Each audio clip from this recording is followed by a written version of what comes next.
Standard 12th, Subject Stat, Part 2, Chapter 5, વિકલન ડિફરન્ટેશન, ઉદાહરણ 9.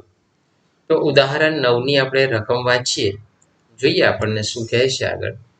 તો જો y બરાબર 2x નો વર્ગ વત્તા 3 બીજા કૌંસમાં 3x ઓછા 2 હોય તો y નું x સાપેક્ષ વિકલન ફળ વિકલિત મેળવો.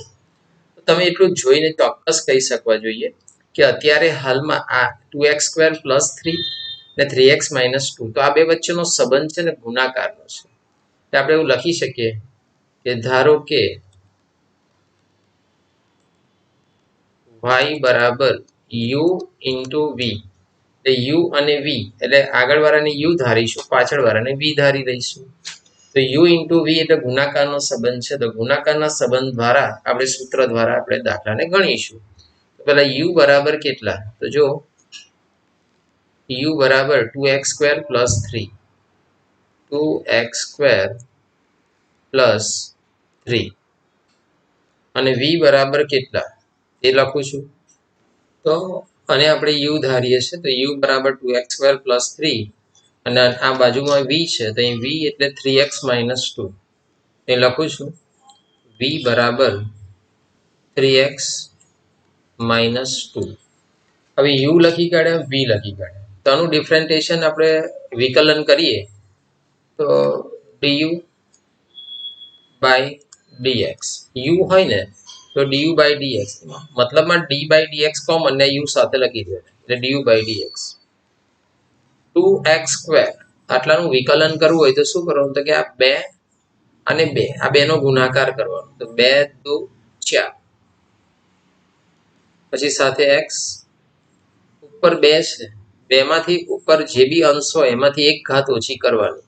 તો 2 માંથી 1 તમે માઇનસ કરો તો 1 ઉપર લખો કે ના લખો કોઈ ફરક પડતો નથી. એટલે 2x² નું વિકલન 4x થાય. 2 × 2 = 4x ઉપર 2 માંથી 1 જાય તો 1 ઉપર લખો કે ના લખો, બરાબર. પછી +3, 3 નું વિકલન 0, કારણ જેની સાથે x નથી તેનું વિકલન 0 છે, બરાબર. ચાલો પછી છે dv/dx. v નું વિકલન કર્યું તો d/dx કોમન અને v સાથે લખી દેવાનું. 3x નું વિકલન 3 થાય. ઉપર એક ઘાત હોય, એકમાંથી 1 માઇનસ કરો તો 0 અને x ની 0 ઘાત 1 જ આવે, બરાબર. એટલે 1 ને 3 સાથે ગુણાકાર કરો તો 3 × 1 = 3. 2 નું વિકલન 0 થાય. 3x નું વિકલન 3, એ રીતે 10x નું વિકલન 10, 50x નું વિકલન 50, 100x નું વિકલન 100, બરાબર. જેની સાથે 2 અહીં એકલા 2 છે, 200 હોય, 2000 હોય, 2 લાખ બી હોય અને સાથે x નથી તેનું વિકલન 0, અહીંયા આગળ 0 થઈ જાય. આપણે u આ રકમને u ધાર્યું, પહેલી 2x² + 3. આ બીજી રકમ છે તેને v ધાર્યું, 3x - 2 અને એનું વિકલન કર્યું du/dx. તો 2x² તો એનું વિકલન 2 × 2 = 4x અને સ્ક્વેર છે તો 2 માંથી 1 જાય તો 1 ઉપર લખો કે ના લખો ફરક પડતો નથી. +3 નું વિકલન 0. તો v છે તો 3x - 2 તો 3x નું વિકલન 3 થાય. હવે આપણે શું કરીશું તો કે ગુણાકારનું સૂત્ર લખીશું. તો dy/dx =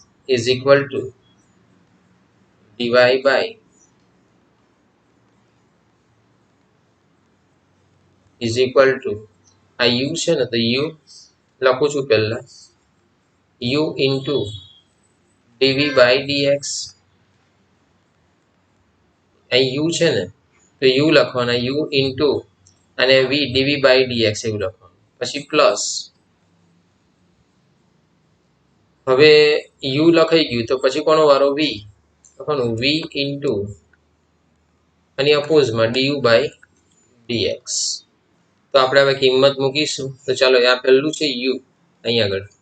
તો u બરાબર કેટલા છે? તો જો u બરાબર 2x² + 3 છે. અહીંયા લખું છું 2x² + 3 કૌંસમાં લખી દઉં છું 2x² + ત્યાં u ની જગ્યા પર આ ઇન્ટુ છે એટલે ગુણાકારનો સંબંધ છે એટલે જ મેં કૌંસમાં લખ્યું છે. dv/dx તો તમે જોઈ શકો આ dv/dx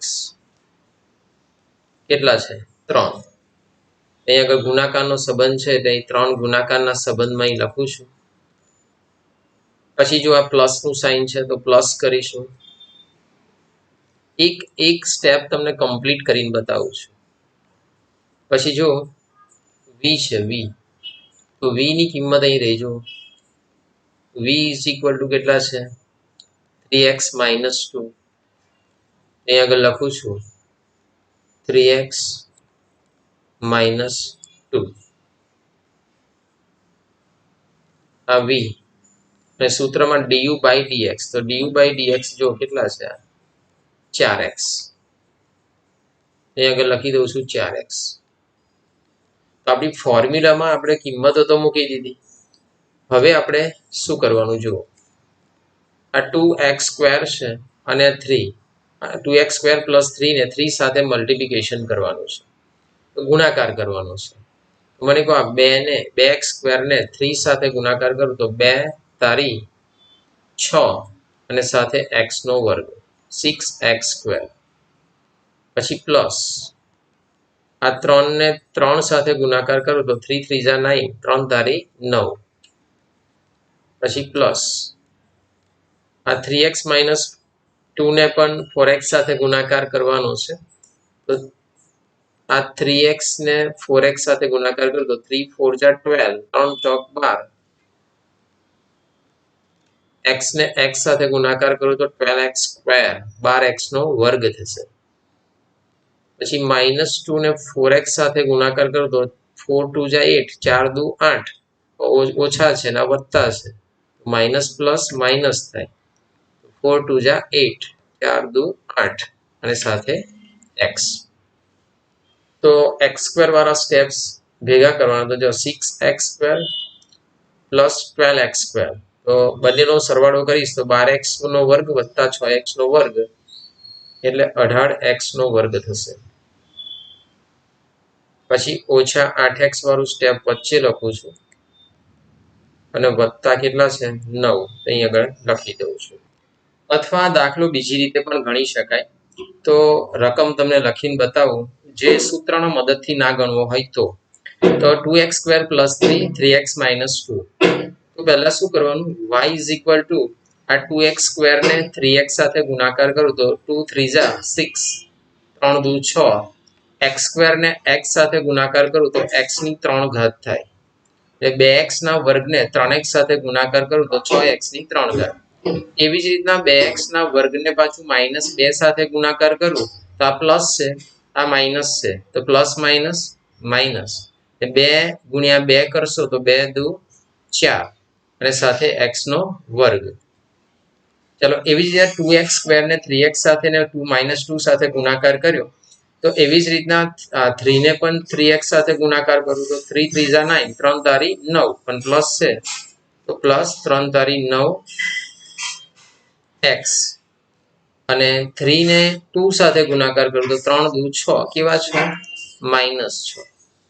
ચાલો ગુણાકાર તો થઈ ગયો. હવે સરખી રકમ જો હોય તો પ્લસ કરવાની, પણ 3 ઘાત વાળું કોઈ સ્ટેપ નથી, સ્ક્વેર વાળું કોઈ સ્ટેપ નથી, x વાળું એક જ છે અને x વગરનું પણ એક જ છે. તો આપણે શું કરીશું, હવે વિકલન કરીશું.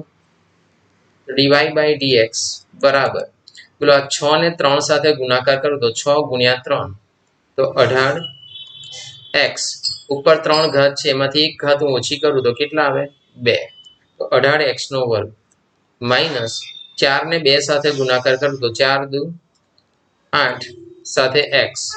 2 માંથી 1 માઇનસ કરું તો 1 આવે, લખો કે ના લખો કોઈ ફરક પડતો નથી. અને 9x નું વિકલન તમને ખબર જ છે કે 9 જ આવે, x નું નીકળી જાય અને x ઉપર એક ઘાત હોય એમાંથી એક ઘાત માઇનસ કરો તો 0 આવે, તો x ની 0 ઘાત એક જ આન્સર આવે. તો 1 ને 9 સાથે ગુણાકાર કરો તો 9 આવે, એટલે 6 નું વિકલન કેટલું થાય 0. તમે આટલો ટૂંકી રીતના પણ આ દાખલો પૂરો થઈ શકે અને આ પણ પદ્ધતિસર અંદર બુકમાં આપેલું છે, તેના માર્ક્સ પણ તમને કમ્પ્લીટ મળશે. તો દરેક સ્ટુડન્ટને સમજ પડી ગઈ છે એવું સમજુ છું. તો ઓલ સ્ટુડન્ટને મિતેશ ક્લાસીસ તરફથી થેન્ક યુ વેરી મચ.